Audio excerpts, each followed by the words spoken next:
இந்த பகுதியை உங்களுக்கு வழங்குவோர் பூர்ணிஸ் பொட்டிக், சென்னை. அப்புறம் பார்த்தோம்னா நாங்கள் வந்து தேனி மாவட்டத்திலிருந்து வந்திருக்கோம். தேனி மாவட்டத்தில் பார்த்தீங்கன்னா 1,75,000 ஏக்கரில் 65% தோட்டக்கலை தான். அப்படி இருக்க சொல்ல எங்களுக்கு வந்து திராட்சை, ஏற்றுமதி வாழை, ஏற்றுமதி காய்கறிகள், பசுமை குடில், இந்த மாதிரி உயர் தொழில்நுட்பமான அதிக செலவு இருக்கக்கூடிய விவசாயங்கள் இருக்கு.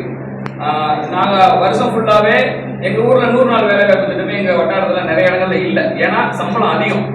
ஒரு லேடிஸ் வந்து 600 ரூபாயும், ஆண்கள் வந்து 1200 ரூபா வரைக்கும் ஒரு நாள் ஏர்ன் பண்ணுறாங்க. அவ்வளோ உயர் தொழில்நுட்பமான பணி. ஸோ இப்படி இருக்கிறப்போ அதிகமான வேலை வாய்ப்பை கொடுத்து அதிக உற்பத்தி, அதிக ஏற்றுமதி, அதிக அந்நிய செலாவணி எல்லாத்தையும் எடுத்து கொடுத்துட்டு இருக்கோம். இதுக்கு வந்து அதிகமான தொழில்நுட்பம் எங்களுக்கு தேவைப்படுது. இதுக்காக வந்து எங்களுக்கு நிறைய முறை வந்து சுற்றுலாலாம் கூட்டிகிட்டு போய் மகாராஷ்டிரா மாதிரி இதை விட கொஞ்சம் அதிகமான டெவலப்ல இருக்கிறவங்ககிட்ட வந்து நிறைய அந்த யூனிவர்சிட்டி கூட்டிகிட்டு போய் கிளாஸில் அட்டன் பண்ணி கொண்டு வராங்க. இப்போ இணைச்சிட்டாங்கன்னா நாங்கள் யாரை பார்க்க? விவசாயத்தை பற்றி தெரிஞ்ச ஒருத்தர் எப்படி எங்களுக்கு வந்து ரெக்கமெண்டேஷன் பண்ணுவார் தோட்டக்கலை துறையில்? அதனுடைய மெத்தடே வேற, இதனுடைய மெத்தடே வேற. அதனுடைய ஒரு ஏக்கருக்கு ஒரு விவசாயத்துறையில் வந்து ஒரு 50,000 ரூபாய் செலவாகுதுன்னா, நான் திராட்சையில் ஒரு 4 மாசத்துல 2 to 3 லட்சம் ரூபாய் செலவு பண்ணாதான் அந்த ஃபீல்டு கொண்டு வர முடியும். ஒரு சின்ன தவறு நடந்தாலும் மொத்தமும் போயிடும். ரொம்ப ரொம்ப நுணுக்கமான டெக்னாலஜி. ஸோ சாதாரணமாக இப்போ களை எடுக்கிறவங்க இதுலேயும் களை எடுக்கிறோம், அதுலேயும் களை எடுக்கிறோம். வேற ஒரு வேலை செய்யறவங்க இந்த மாதிரி கிராப்ல வந்து வேலை செய்ய முடியாது. சாதாரண லேபரே அப்படி இருக்கிறப்போ தொழில்நுட்பம் தெரிஞ்சு வந்து சொல்லிக் கொடுக்க வேண்டிய அதிகாரிகள் ஒண்ணுமே தெரியாதவங்க வந்து என்னன்னு சொல்லுவாங்க, ஏதோ மாத்தி சொல்லிட்டாங்க, போச்சு, எனக்கு ஒரு 3 லட்ச ரூபா 4 லட்ச ரூபா போச்சு, இல்லை ஒரு 10 ஏக்கர் கிராப் போச்சு.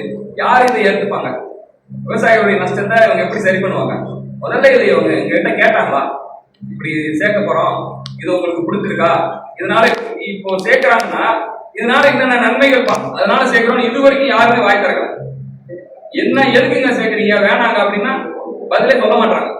சேர்த்துட்டோம், சரி அவங்க சேர்த்துட்டாங்க, நீங்களாச்சும் அதை கொஞ்சம் புரிஞ்சு இது பண்ணுங்க, எக்ஸ்பிளைன் பண்ணுங்க, சொல்ல மாட்டாங்க. ஏன் சேர்க்கிறீங்க, எதுக்காக சேர்க்கிறீங்க? நாங்க சேர்க்க சொல்லவே இல்லையே.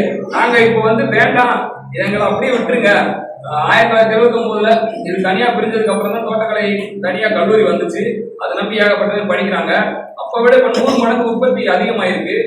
பசுமை குடிலாம் வந்து அதிகமாகி கிருஷ்ணகிரி மாவட்டங்கள்ல, தேனி மாவட்டங்கள்ல அதிகமா உற்பத்தி பண்ணி ஏற்றுமதி பண்ணிட்டு இருக்கோம். அதனால நாட்டுக்கு எவ்வளவு வந்து அந்நிய செலாவணி கிடைக்குது. இன்னும் நாங்க வந்து இஸ்ரேல் மாதிரி நாடுகள்ல இருந்து ஒரு 50 வருஷம் பின்தங்கி தான் இருக்கோம். இன்னும் தொழில்நுட்பத்துல முன்னேற வேண்டியது இருக்கிறப்போ காலை பிடிச்சி கீழே தூரம் இருக்கு. எல்லாம் இல்லப்பா, மறுபடியும் 50 வருஷத்துக்கு முன்னாடி மாதிரி பழைய மாதிரி ஆயிருங்க, மறுபடியும் நீங்க வாங்க அப்படின்னா எப்படி? இன்னொரு 50 வருஷமோ 20 வருஷம் போராடி இன்னும் யாராவது ஒருத்தர் வந்து ஆமாப்பா தப்பா போச்சு மறுபடியும் பிரிச்சு விடுறான், மறுபடியும் நீங்க முதல்ல இருந்து வாங்கன்னு சொன்னா அது எப்படி? முதல்ல நாங்க வேணாங்கிறோம்.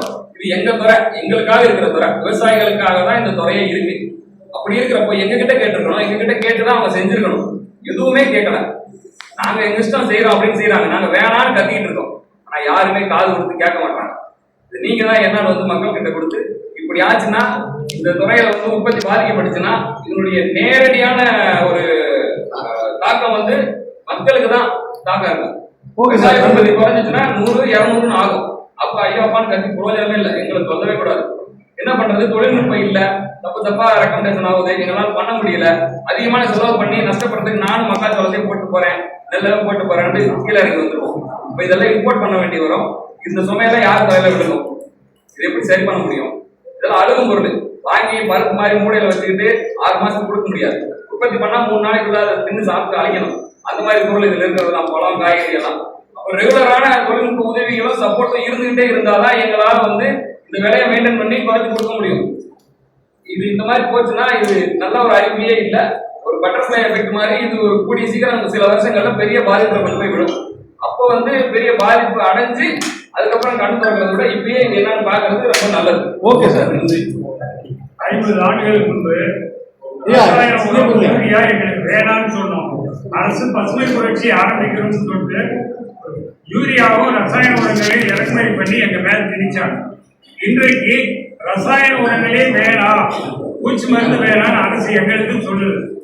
எது எங்களுக்கு 50 வருஷத்துக்கு முன்ன திணிச்சாங்களோ அதை இன்று வேணாம், இயற்கையை போங்கன்றாங்க.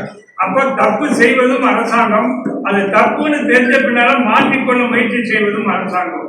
அதே மாதிரிதான் இன்னைக்கு தப்பு செய்து விட்டது அரசாங்கம், திருப்பும் அதை மாற்றிக்கொள்ள வேண்டும், பெருசா ஆகிற மாதிரி வேணாம், உடனே நீங்க செய்த தப்பை திருத்திக் கொள்ளுங்கள்னு அரசை கேட்கிறோம். Okay sir. இந்த பகுதியை உங்களுக்கு வழங்கியோர் Sai Shankara Acucare, law of attraction, Chennai Valasaravakkam. இந்த பகுதியை உங்களுக்கு வழங்கியோர் Aseena make over and aari work, Ramanathapuram.